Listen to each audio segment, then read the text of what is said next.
Things. T-Mod back again for another drive time, rare as they may be these days, but I think it was about time that I address these issues for everyone. Got a little bit of a commentary, but I'm going to be doing a reading from Hank Sullivan, who has summarized what has taken place going all the way back to Bush and Iraq, uh, and answering all of the many questions that we have been talking about for the last week or so. I want to point out before I get into this, house cleaning, if you can like it, you can share it. Seek first to understand, then to be understood. Then take it past where you found it. Never take the light of truth and place it under a basket. Let it shine bright for all to see.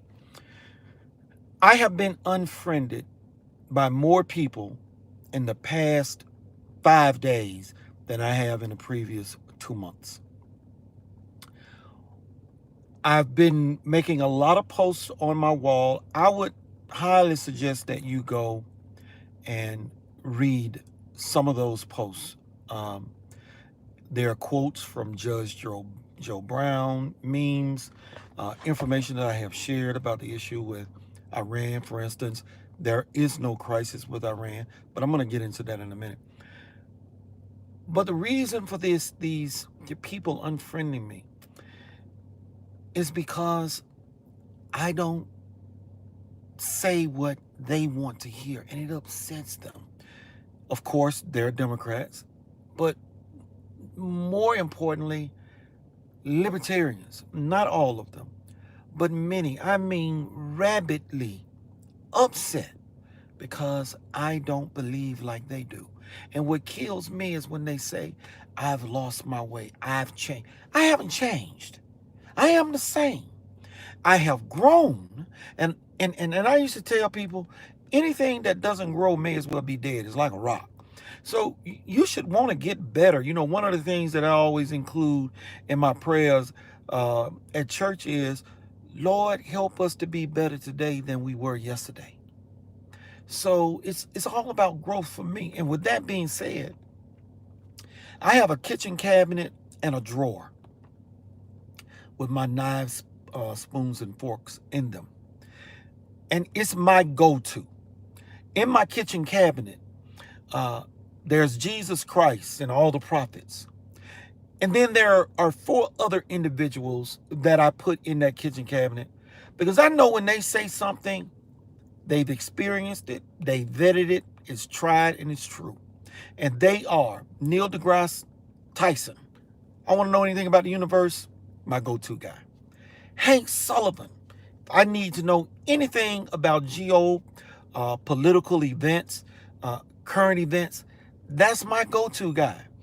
Dr. Thomas Sowell.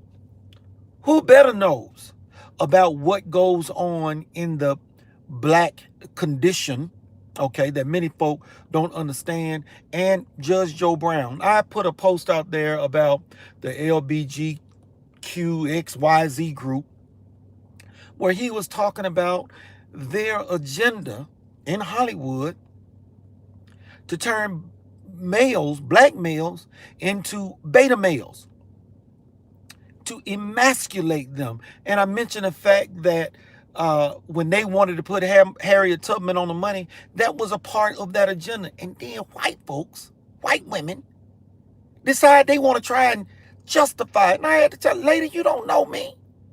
You don't know anything about the black struggle. And I don't know if she was a liberal Democrat or not, but that is typical of white folks in the liberal movement. They think they know what's better for blacks than blacks. And the sad part is many Negroes believe it. And that's why they're on the Democratic plantation in the first place. Because they believe that nonsense. They'd have us to believe that we too damn stupid to get a driver's license so we can go and show photo ID when we go vote. That's right.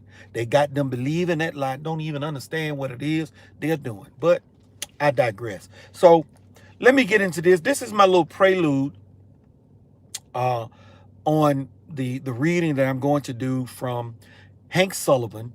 But I also want to say also to those libertarians that were getting upset, about the general being killed, understand something. And I have said this always. I am the manifestation of Ron Paul. And what do I mean by that? It is Ron Paul that got me engaged. It is Ron Paul that opened my eyes to the duplicity and the complicitness of the Democrats and the Republicans, which Republicans I call rhinos. He did that for me. Do I agree with everything that Ron Paul says? No, Ron Paul is a man that's fallible just like I am. And I told you about my kitchen cabinet, my go-to people, but in my knives, forks, and spoons drawer, there are many people that I have worked with, people who make sacrifices in the background that you know nothing about, that are up on that tower, keeping legislation that will hurt us from being passed, keeping us informed. And then I'm not going to try and mention all their names, but people like Catherine Bernard, Mike Scupine, Michael Opitz, all right, Garland Favorito. You'd be surprised at what people are doing behind the scenes, but yet people will come on my wall and will seek to judge my way and tell me I've lost my way because I don't agree with something that Ron Paul said. Y'all need to get a damn clue. It was libertarians who picked Gary Johnson, who picked William Weld, gun-grabbing, abortion-supporting Democrat, to be vice president with Gary Johnson had he won. That's what y'all did. I was there. So get up off me. I'm the wrong one. And I had to tell a Negro that I worked with who came on my wall throwing names, and I said, typical Democrat. When they lack the ability to refute an argument, they start with the name calling. Idiots. And he gonna tell me, keep my name out your mouth. I said, hold the hell up, Chief. That's my wall. You came on my wall. Nobody out there can say, with the exception of my going to other people's walls to wish them a happy birthday, that I go on their wall talking crap because I don't agree with something that they believe or say. But you come on mine and you think you can lay your hands on me and not get checked. And I had to tell them, no, you need to get over it. Don't come on my wall with that nonsense. You can disagree all you want. You don't have to believe like I do. But I trust Jesus Christ. I trust the people in my go-to, in my kitchen cabinet, and I trust the people in my knives, drawers, and forks drawer, because I know that when I sit down to dine, I am going to get something that will nourish my body, my mind, my spirit, and my soul. All right, here we go. Iran questions answered, and why there is no crisis. Why? Because we got a Trump. Y'all remember what was it? The group, the Avengers, and Loki said, because we've got a Hulk. Okay, we got a Trump. All right, there is no crisis. All right, here we go. All of you libertarians that can't seem to grasp why we killed the general, why Trump is not the warmonger you believe, why I have said that 1,000 times that there's not a dime's worth of difference between, excuse me, I'm trying to read this off my phone. There's not a dime's worth of difference between Bush and Obama. Well, here it is. In this gym, you'll also see why Gaddafi was killed for the same reasons as Saddam by Obama and Hillary. The woman Louis Farrakhan, that's right, said, that's a wicked woman. She killed my friend. Also, Ron Paul just put out, if Iraqis want us gone, we should go. Well, what in the hell do you think Trump wants? But everybody thinks Trump is this warmonger because they won't take time to sit and listen and pay attention. They don't have a kitchen cabinet. And they don't have a knife, spoons, and forks drawer that they can go to. They are being spoon-fed the garbage from the media, and that's why they don't get it. No, I haven't changed. I've just outgrown you. And I outgrow you day by day by day. I probably watch 4 or 5 documentaries a week. I read everything. I don't just look at a meme. If there's some content with it, a descriptor, I read it. When I share stuff that people have posted and they've written some text, if I got to copy and paste their text to add to it, I do it so that people will get an understanding. But most people won't even read. That's a damn shame. So, also, Ron Paul just put it out. If Iraqis want us gone, we should go. Well, guess what? What do you think the F Trump wants? Read this excellent and succinctly crafted article by Hank Sullivan. He even made it short for those with attention span deficits. Bravo, Hank. So with that, let's get into his document. I'm going to try and be as brief as possible. It is on my wall on Facebook. You can also go to Hank's wall, and I suggest you go to Hank's wall first and share it. Put it in groups so that they understand. I just see somebody, Gail, thank you, Miss Drake, for that donation. Listen, I am running for U.S. Senate. If you want me up there battling with Donald Trump, you need to go to Grayson for Georgia, GA, GraysonForGA.com, and donate, okay? And please don't say, I wish I could vote for you. You can support me by donating me. Help me get this money raised so we can get on that ballot and start campaigning. GraysonForGeorgia.com/donate. All right, here we go, people. By Hank Sullivan. Iraq wants American forces gone. Again. That's right. This is I think the third time, but we'll get into that. By Hank Sullivan, January 10th, 2020. All right, here we go. On December 31st, 2011, after an 8-year presence that included the 2003 to 4 war, ousting Iraq's leader Saddam Hussein, the last American military forces exited Iraq. But it's not that President Barack Obama wanted to leave. The very purpose of America being in Iraq had not been fully accomplished. Oh yes, Saddam was long gone by then. Death by gallows. And oops, there were no weapons of mass destruction after all. You remember when Colin Powell quit? Well, he quit for a reason, because they punked him. They used him to sell a lie.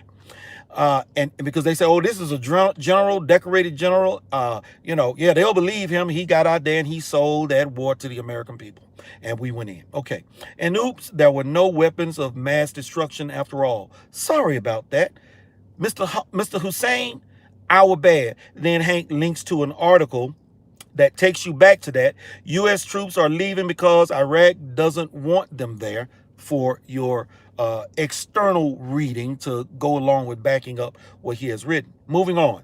You see, the real purpose behind the overthrow of Saddam and 8-year occupation had nothing to do with WMD.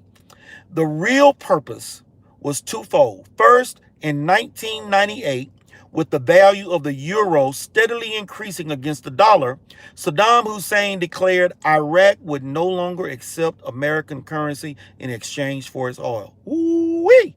Who remembers Libya? All right, let's keep going. American currency in exchange for its oil, opting for euros instead. That was strike number one. Saddam had to go. 4 years later, Saddam is found holed up under the ground in his hometown. We all know what happened to Saddam after that. Either he succumbed to the hangman's noose, or he is living comfortably in a South Seas island, ever tended by a harem of voluptuous assistants. Hank links to another document, Iraq Baghdad moves to euro, to back up that particular point. Either way, with Saddam gone and with full military control of Iraq, President George W. Bush authorized J.P. Morgan to reorganize the banking system of Iraq, which of course meant U.S. dollars would be restored and the international trading currency for Iraqi oil. Why is this so important? Hank asks. He links to another document J.P. Morgan selected to run new trade bank in Iraq. See, these are the little things that people do not go to and check out. But Hank Sullivan will. Hank Sullivan will read it. Hank Sullivan will get an understanding. What does it always say? Seek first to understand, then to be understood. Moving right along. Bush was not looking after the interests of the American people. Oh, wait. I remember when I told some people that I was speaking when I was running in 2016 that Bush was responsible for getting us into the bailouts, starting with TARP. And there was a guy who was the master of arms, no doubt, who stood up and basically said, that's not true. He was calling me a liar. And he was upset. And I said to myself, damn, he is the sergeant at arms for this particular, which I was a member of at the time, local Republican Party, and he don't even damn know what the president was doing. All right, moving right along. Bush was not looking after the interests of the American people in taking down Saddam and installing full military control over Iraq. Bush restored merely the interests of the Wall Street banks, whose only product, dollars, they issue freely without cost. So if an oil-rich country like Iraq sells its oil for US dollars, Wall Street banks and their affiliates can purchase that oil essentially for free. Do you understand yet? That's the question that Hank asked. When Saddam opted for euros and declined selling for dollars, Wall Street banks could no longer purchase Iraqi oil with dollars they conjure out of thin air. Okay? I think you're getting it. That's what Hank is saying. But I don't know, man, because, you know, we've been talking about this thing about the central bank and why politicians who have no clue when they start talking about, you know, the deficit and all of that good stuff, which is really irrelevant considering our monetary system, and people still don't get it. But let me keep going. But restoring the oil buying power of Wall Street banks was only half of Bush's goal. Now understand, Bush is a proxy, a puppet, if you will. Since he had control of the entire country of Iraq, and since under the ground of Iraq are oil reserves in vast quantities, Bush's next job was to secure a favorable, albeit coercive, agreement with the Iraqi government for the Western oil companies to extract Iraq's oil and sell it on the world market. The better the split for the oil companies, the lesser the people of Iraq would benefit from the arrangement, okay? And so in 2007, the Bush administration proposed legislation known as the 2007 Iraq Oil Law and forced the Prime Minister, Nouri al-Maliki, in place by an agreement crafted by the Iranian General Qasem Soleimani, whose name has been in the news recently. Yeah, the one that got killed. Whose name has been in the news recently, to propose it to Iraqi lawmakers. Bush law would have privatized Iraqi oil fields, benefiting Western oil companies to the utmost, while handing the Iraqi government pennies on the dollar for that right. Iraqi legislators refused to approve Bush's plan. That was strike two. Then Hank links to another document, Iraq New Oil Law seen as cover for privatization. Okay? And finally, part of JP Morgan's banking reorganization called for an independent Federal Reserve style central bank. If you read this column, you know what that was all about.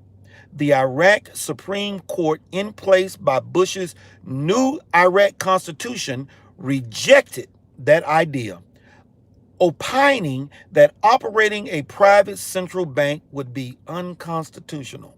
That was strike three. And what did Andrew Jackson warn us about? What did George Washington warn us about? What did Lincoln do that pissed them off? What did JFK talk about? Who has Trump been kind of on the slide letting us know that they aren't operating in the best interest of America? Private banks. And so finally, under the watchful interest of new U.S. President Barack Obama, here we go, Bush's cousin, The Iraqi government decided it wanted all U.S. forces gone. The status of forces agreement in place since Bush expired on December 31st of 2011. Al-Maliki informed Obama that he must remove all U.S. forces from Iraq by that time. That was done. America was out of Iraq. See, many of you thought that, they didn't want to engage anymore in globalism. No, they were asked to leave because their globalist suggestions were being rejected. Well, that pissed them off. But what happened next? Hank asked. And he asked you to remember this. In 2014, out of western sands of Iraq materialized the forces of ISIS, the Islamic State of Iraq and Syria, transported via a fleet of new Toyota battle wagons complete with 50 caliber machine guns. Half went towards central Iraq, wreaking havoc as they went. The other half went to, guess what? Syria, in an effort to take down the Assad government unfriendly to Western interests.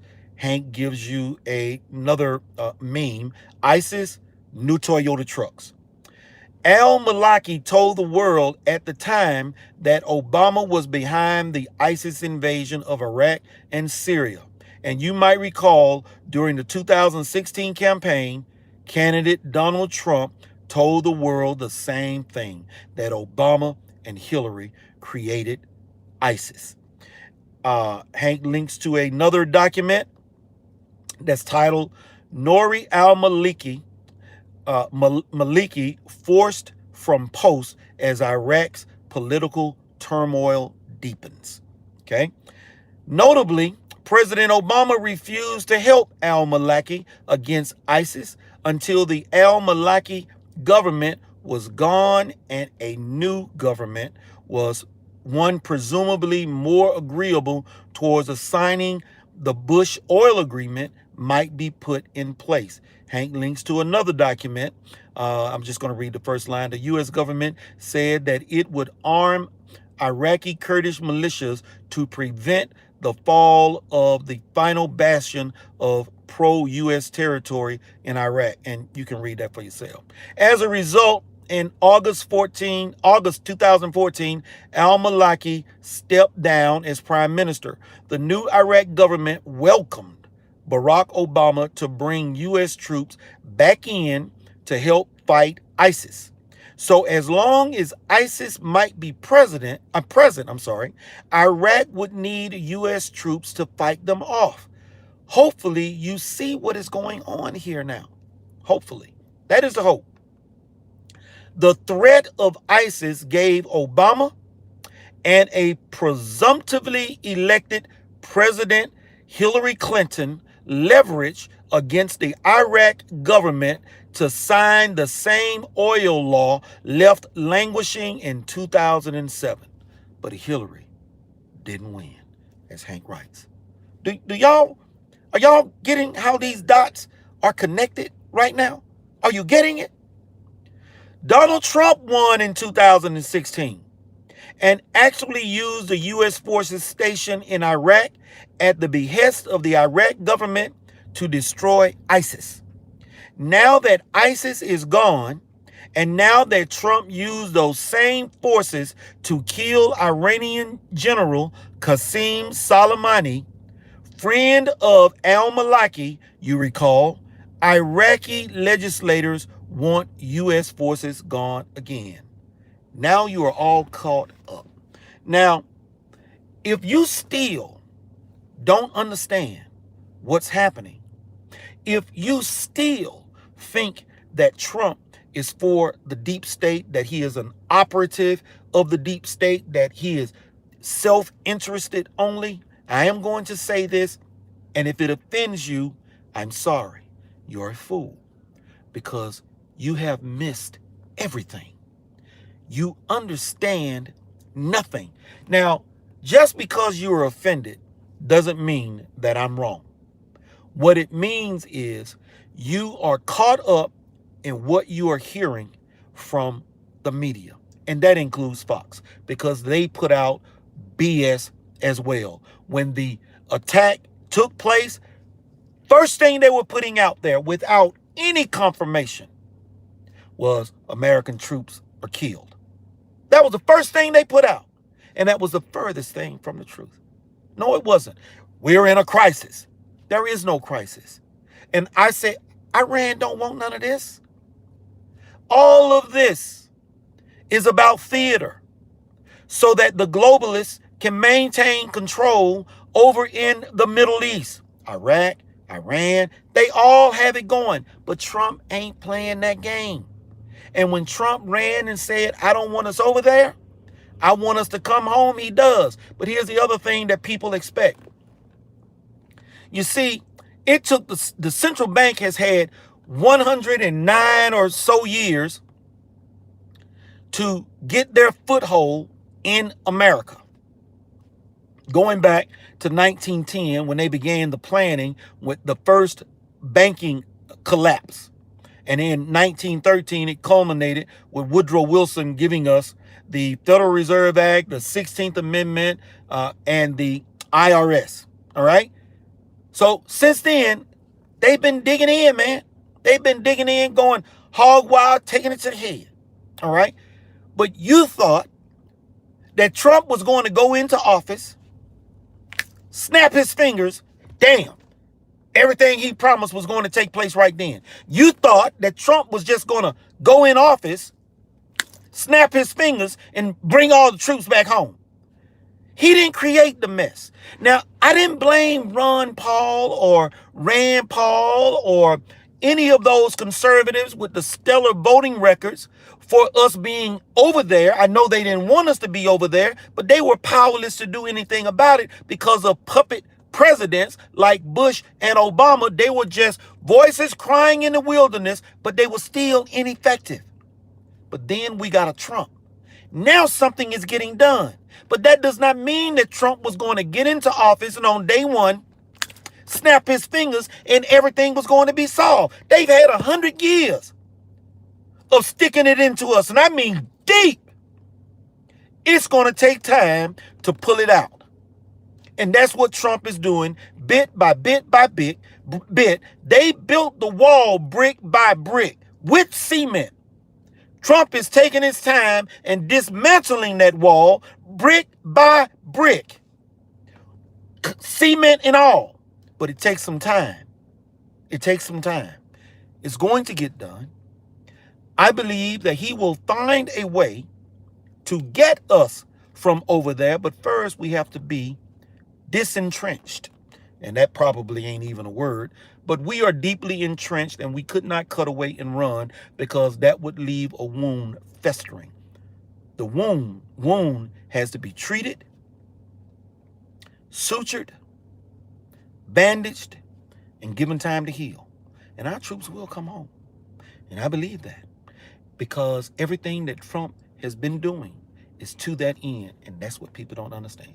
Thank you very much for that donation. So seek first to understand. Get an understanding. Read. Damn it, read. I was telling some folks that I used to be a literalist when I read the Bible, because I didn't know any better, because I was taught that you could say, based on the scripture, you can say to this mountain, be thou removed and cast into the sea. If you had just the faith of a mustard seed, it'd be gone. No. Just like people think that the world used to be flat, that the universe revolved around the earth, that the Milky Way was the only galaxy in the universe. All of those things have been changed, but nothing in the Bible has ever said that those things were true. And that particular scripture, and I'm almost done, was speaking figuratively.